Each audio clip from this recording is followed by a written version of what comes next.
falar de informação aqui, porque a defesa do ex-presidente Jair Bolsonaro optou por não apresentar novos embargos de declaração dentro do prazo estabelecido pelo Supremo Tribunal Federal, que se encerrou ontem. Em setembro, ele foi condenado, você sabe, a 27 anos e 3 meses de prisão em regime fechado, e os embargos de declaração contra o acórdão já tinham sido rejeitados por unanimidade na primeira turma no último dia 16. Agora cabiam os chamados embargos dos embargos, que não foram protocolados. Com isso, a defesa do ex-presidente pode protocolar os chamados embargos infringentes, recursos para questionar acórdãos não unânimes que poderiam levar, inclusive, caso decidido pela primeira turma, ao plenário. Especula-se que esse recurso seria rejeitado sem análise de mérito. Embora a condenação não tenha sido unânime, Luiz Fux rejeitou as teses da Procuradoria-Geral da República contra Bolsonaro e os outros Fux, acusados seu de trouxão, golpe. né? O entendimento seria que o placar precisaria ter sido 3-2 e não apenas 4-1. Como o Bolsonaro foi julgado pelo Supremo mesmo sem ter foro por prerrogativa de função, né, o chamado foro privilegiado, já que não tinha mais qualquer cargo público, o ajuizamento de recursos é limitado apenas à corte. Vamos começar com o Cláudio. Cláudio, entender um pouquinho, é uma questão muito técnica, a gente fala sempre, olha, tem embargo infringente, tem embargo de declaração, e as pessoas às vezes não conhecem muito e não estão familiarizadas com esses termos. Mas o que o que tem de fato é que tem um acórdão, uma decisão proferida pela primeira turma, e aí a defesa tem aí um tempo para expor aí algo que ela tenha de dúvida em relação à decisão do processo. É isso? Exatamente. O direito, ele é um campo de batalha, é uma briga. Né? O direito se desenvolveu para evitar que as pessoas saiam no tapa, para evitar que as pessoas se unam com outras pessoas e vão para cima dando porrada e matem o outro lado. Para isso que o direito foi desenvolvido. Tanto que quando você pega lá na história, na Bíblia, lá antigamente, o rei Salomão tinha duas mulheres disputando uma criança, uma dizia que era a mãe biológica, vamos usar a terminologia de hoje, outra dizia que era a mãe que criou, a mãe afetiva, e que as duas queriam a criança, e ele tentou chegar num acordo, porque tem que dar um destino, uma mãe específica para a criança. Como não tinha, ninguém cedia nada, Salomão usou da sua sabedoria e falou, tudo bem, então nós vamos fazer o seguinte, já que não tem acordo, nós vamos dividir a criança no meio e cada um fica com metade. Uma das mães ficou quieta, tipo assim, tá bom, fazer o quê? Assim eu levo meu pedaço de filho. A outra mãe entrou em desespero, porque sabia que ia matar a criança. Imediatamente Salomão falou, aquela ali é a que realmente ama a criança, vai proteger e deseja o melhor para a criança. Isso daí é porque as pessoas não chegam em acordo. Então, primeira coisa que se as pessoas não chegam em acordo, tem toda uma receita de bolo muito complexa. Nada como colocar uma história bíblica. Penal ou Código de Processo Civil. Que preguiça mental essa história, hein? São as regras. Como são as regras? Você assiste jogo de futebol, jogo de basquete, jogo de vôlei, você tem noção das regras do jogo. Então, se a bola bateu na linha, tá dentro ou tá fora? Se parte da bola ficou em cima da linha, tá dentro ou tá fora do campo? E o juiz é o que analisa aquilo ali. Então você assiste qualquer jogo, você vê que as coisas vão correndo no jogo, o juiz apita, um lado briga, o outro lado concorda, ou os dois lados brigam. Por quê? Porque um lado Mas aí você joga a criança o quê? Na fogueira pra ter um meio termo? Meu Deus. Essa lógica existe no processo. A lógica só não existe no que você levantou de exemplo, né? Da história bíblica. Então, a outra característica que a gente tem no direito, no processo, é a falibilidade humana. Seres humanos falham. Então a gente tem um negócio chamado duplo grau de jurisdição. Tem um juiz natural, que é o primeiro juiz que tem que cuidar do processo, segundo as regras, e o que ele decide, tudo que um juiz decide, ou uma juíza decide, os advogados podem recorrer para cima do juiz, para o desembargador, para um órgão acima do juiz. Se chama de duplo grau de jurisdição. O juiz que decide nunca é perfeito, ele pode cometer muitas falhas, então se submete a um outro tribunal que vai analisar aquela decisão. Se aquele tribunal discorda do que você pensa, você pode subir para o outro tribunal, que está em Brasília, o STJ. Se esse discordar, você pode recorrer para o STF. Então nós temos graus de recurso. Recurso é uma demonstração de não gostar do resultado e querer uma revisão. Aí chega onde nós estamos. O processo do Bolsonaro é inteirinho uma fraude processual, uma farsa, uma mentira, uma manipulação. O Supremo Tribunal, em março de 2025, mudou a história da jurisprudência das decisões do Supremo Tribunal para dizer que, se o cara é ex-presidente, ele é julgado ali. Até março de 2025, todos os ex-presidentes tinham que ser começar o processo no juiz natural de primeira instância. Por isso que o Lula odeia, persegue e quer destruir o Sérgio Moro até hoje. Que começou lá no Sérgio Moro, em Curitiba, na 13ª Vara de Curitiba. O processo do Bolsonaro, como o STF manipulou o processo penal... Será que você não poderia ser, sei lá, preso ou processado com uma afirmação dessa? Você deveria, né? Uma passada de perna, uma malandragem jurídica que o STF pode fazer, mas o fato de poder fazer não quer dizer que se torna em algo moral ou legítimo ou legal, mas é jurisprudencial. O STF mudou a decisão e falou assim, não, agora o presidente pode ser julgado aqui com a gente. Primeira coisa que o Fux sei lá, isso é uma mentira, isso não pode. Qual a segunda coisa? Quando o STF toma essa decisão em março de 2025, março de 2024, o STF toma a decisão, o caso do Bolsonaro ocorreu, teoricamente, após a eleição do Bolsonaro e até o 8 de janeiro de 2023. Então o STF toma a decisão em 25 e aí ele faz mais outra malandragem, outro absurdo. Ele pega uma decisão de 2025 e, para prejudicar o réu, ele volta para pegar um processo de um problema que ocorreu antes de 2025. Isso no direito normal não existe. Em qualquer situação, processo penal no Brasil, isso não existe. Não volta atrás para prejudicar o réu nunca. Mas, mais uma vez, o Alexandre de Moraes, o Gilmar Mendes, controlando a STF, os outros lá aparelhados, apoiam o STF desse outro malandragem. E aí vai. Todo o processo do Bolsonaro é juridicamente um fruto envenenado, um fruto viciado, estragado de uma árvore envenenada. Nada lhe presta juridicamente. Não há ampla defesa, não há devido processo legal, a supressão de...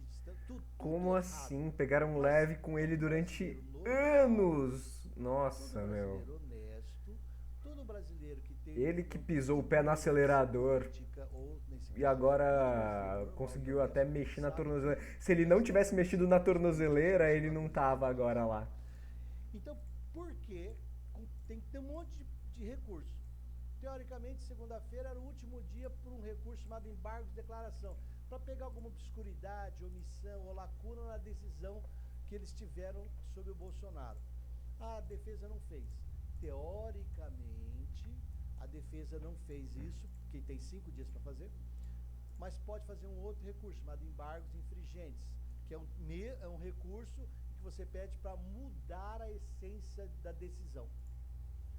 Na prática, nós todos sabemos que o Alexandre de Moraes, que é a vítima, que é o investigador, que é o Ministério Público acusador, que no meio das audiências botava o dedo e falava, questionava, punha slide para apresentar as teses dele, acrescentava coisa errada, depois ele permitiu a PGR acrescentar coisa depois.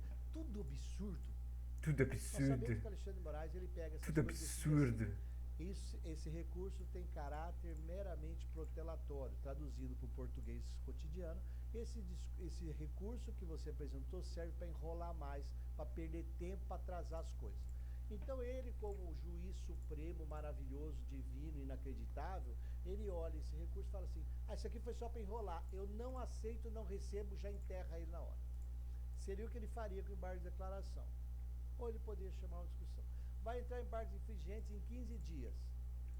Não sei se vai, sabe por quê? Porque já tem gente que fala que não pode entrar com esse recurso de embargos infringentes, porque só pode entrar quando 2 ministros votaram contra a maioria. Mas só o Fux votou contra, o resto votou a favor. Eu, como advogado, digo, não interessa, eu tenho prazo e tenho direito de entrar. Cláudio, os embargos infringentes, caberia outro embargo de declaração, caberia os embargos infringentes no voto do Fux. O relator que decide se recebe ou não os embargos infringentes. Da decisão do relator, cabe agravo regimental para o pleno. Tem Então, vários se recursos. o Xandão, se o ministro Alexandre de Moraes, se ele não aceitasse, não iria aceitar, era óbvio, caberia mais recursos. embargo de declaração em cima da decisão dele, depois um agravo regimental para o pleno, embargo de declaração de no novo, agravo regimental. recurso extraordinário sobre a omissão dos embargos de declaração. Quer dizer, resumindo, até desculpa entrar na fala do análise do senhor, mas resumindo, os advogados do presidente tinham a possibilidade, pelo jeito, se eles desistiram do recurso, vai transitar em julgado. Então, aí só vai ficar a revisão criminal depois. Aí, se eles não entram com nenhum desses, teoricamente o Alexandre de Moraes pode falar agora, a partir de hoje, a partir de amanhã. Não entrou com recurso? Não. Então transitou em julgado, não cabe mais nenhum recurso, esse processo está morto, enterrado, abre uma cova, bota o processo lá embaixo, cobre de terra e acabou. Tipo um enterro mesmo. Acabou, tá lá, nunca mais vai andar aqui na terra. Na hora que ele faz isso, surge um outro recurso no direito penal, chama revisão criminal. Essa revisão criminal é o pulo do gato. Ou seja, não entrar com recurso, acelera... Ou seja, se você é rico, você pode ficar usando todos os recursos possíveis, enchendo o saco para tentar escapar da prisão depois de tentar dar um golpe de Estado. Você vai ter um canhão comunicacional como a Rádio Auriverde Brasil te defendendo, porque eu tenho certeza que tem coisa suja na interação entre essas famílias. Tenho certeza, não é só uma questão ideológica, deve ter alguma questão financeira envolvida. Porque são anos em cima dessa ladainha. Ou não sei, ou teve um apoio financeiro e depois ficou completamente ideológico. A relação com a Auriverde eu acho muito esquisita, porque é uma subserviência da rádio, desses comentaristas completamente inaptos, que me choca, assim, se bem que também dá pra ganhar muito dinheiro farmando em cima de bolsonarista, né? Você vende os seus produtos milagrosos, você ganha a monetização do YouTube, então você continua defendendo, porque embora pode ser que não tenha um pagamento direto, indiretamente você ganha dinheiro defendendo essas idiotices com a monetização do YouTube e vendendo seus produtinhos de qualidade bizarra. É isso aí. Essa revisão criminal é o pulo do gato. É o pulo do gato. Não entrar com recurso acelera o enterro desse processo que a gente chama de trânsito julgado. Acaba tudo, não tem que fazer nada. Mas nenhum dos vários recursos que pode fazer. Aí surge um outro processo, chamado revisão criminal. E sabe qual é o pulo do gato? Se eles optaram por isso? Como a primeira turma decidiu sobre o Bolsonaro, a revisão criminal tem que ser julgada pela segunda turma, que tem Fux, André Mendonça, Nunes Marques. Já estão até mirando nos mais podres, né? Gilmar Mendes e Toffoli, 2 pessoas. Como a gente já sabe, por antecedência, o voto do Gilmar Mendes e do Toffoli, sobraria a revisão criminal ser julgada por Fux, por André Mendonça e Nunes Marques. Aí daria 3-2, eles diriam que todo o processo do Bolsonaro é nulo e acabou. Acabou, o Bolsonaro está lá em casa, acabou tudo. Aí lá dentro eu te digo, a imprensa vai dizer que o Fux não pode julgar. Porque o Fux já estava na primeira turma, aí vai virar uma briga interna da STF. E aí podem querer achar uma invenção nova. Então, teoricamente, na minha percepção... Claro, porque o Fux é um cagão, tirou o dele da reta. Para já ir para a revisão criminal. É uma pessoa também que já pensa 2 passos à frente para ver onde ganha mais e onde perde menos. Cada recurso demora 5, 7, 10, 15 dias, tal. Mas a revisão criminal, de repente, eles querem que seja julgado antes de abril, de maio, de junho. Porque aí o Bolsonaro disputa a eleição do ano que vem como presidente da República. Pode ser isso. Borgo, essa revisão criminal pode ser que seja uma alternativa, como disse o Cláudio, mas toda essa questão pós-acórdão chama atenção e causa inclusive até uma confusão em relação ao que esperar do futuro. O Hélito, resumindo os tipos de recursos, tem embargo de declaração, embargo de declaração nos embargos de declaração, embargos infringentes, agravo regimental, embargo de declaração de novo, recurso extraordinário, quer dizer, quem está nos acompanhando, óbvio que não vai, até os advogados têm dificuldade para entender esse trâmite processual, essa quantidade de recursos, em especial nos tribunais superiores. O que o brasileiro tem que entender é o seguinte: tinham vários recursos, existiam várias possibilidades, daria para a defesa do presidente Bolsonaro protelar esse trânsito em julgado. A hora que tiver, o que é o trânsito em julgado? É quando não cabe mais recurso. Tá? Transitou em julgado, quer dizer, não tem mais, houve o julgado, é onde vem o cumprimento de pena. A prisão do Bolsonaro hoje é uma prisão cautelar, ou seja, uma prisão provisória até o término do processo. Com o trânsito em julgado, o processo acabou. Aí vem a prisão por cumprimento de pena e vem a possibilidade da interposição da revisão criminal, que vai para a segunda turma, tudo. O que acontece nesse momento?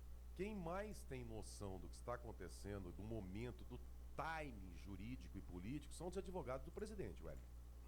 Eu não acredito que eles não iriam, num caso normal, em um caso que estivesse sendo analisada a justiça, que não fosse uma perseguição, se nós não estivéssemos numa ditadura, num estado de exceção, normal, estamos numa dentadura.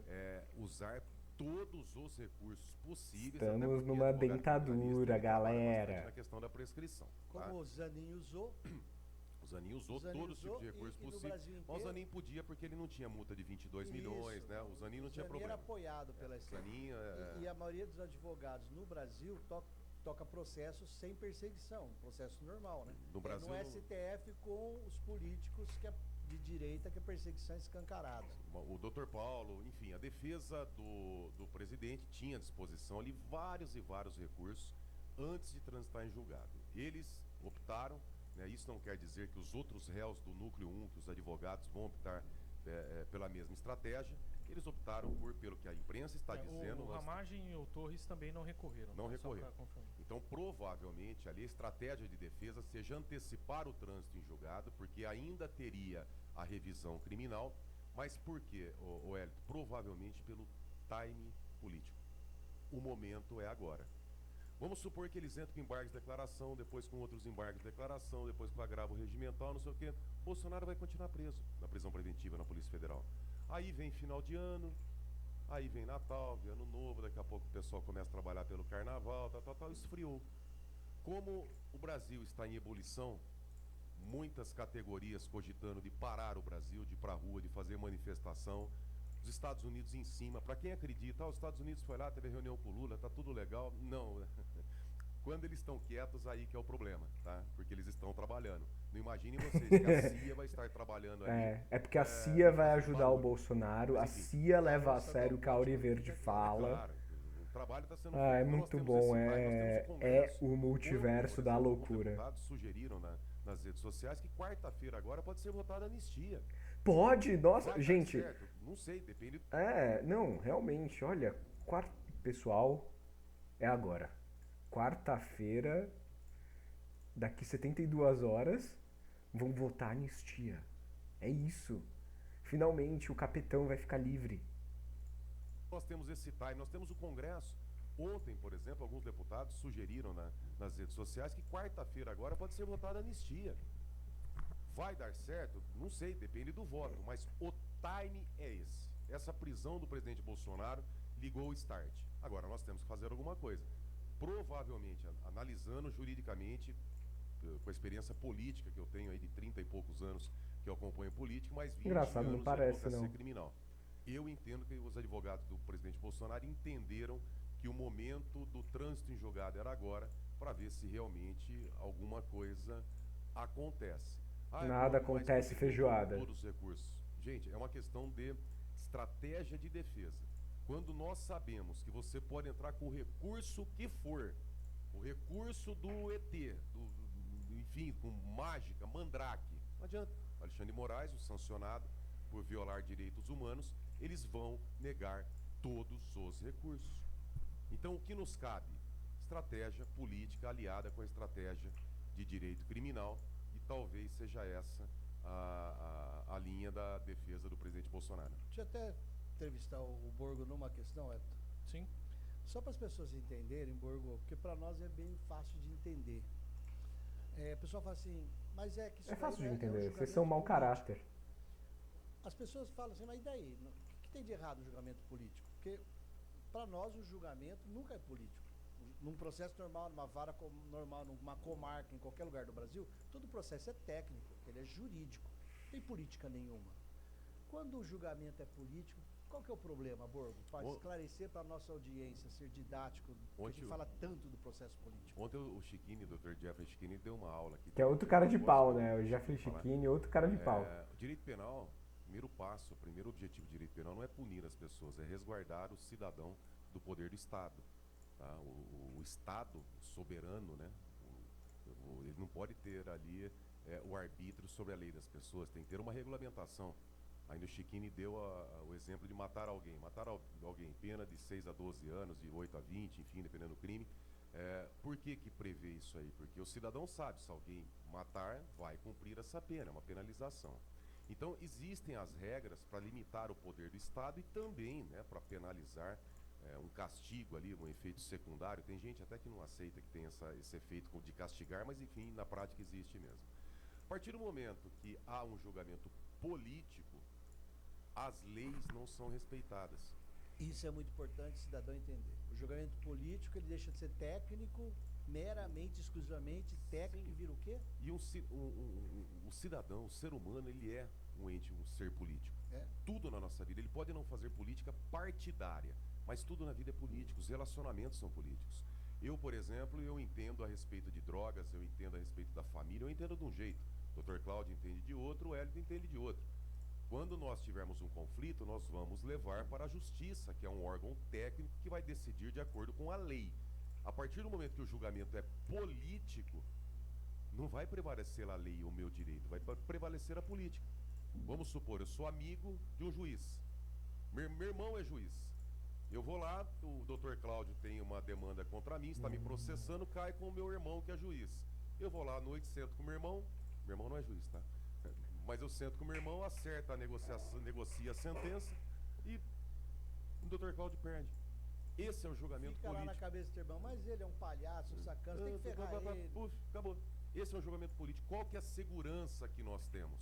Que só os amigos da corte vão ganhar esse processo. Por isso que tem escritório de advogadas poderosas em Brasília que falam, né? Especializado em cortes superiores. E a gente não acha uma formação acadêmica dessa poderosa advogada que casou com o ministro Alexandre de Moraes, mas está lá no site do escritório dela. É um show de horrores. Muito bom.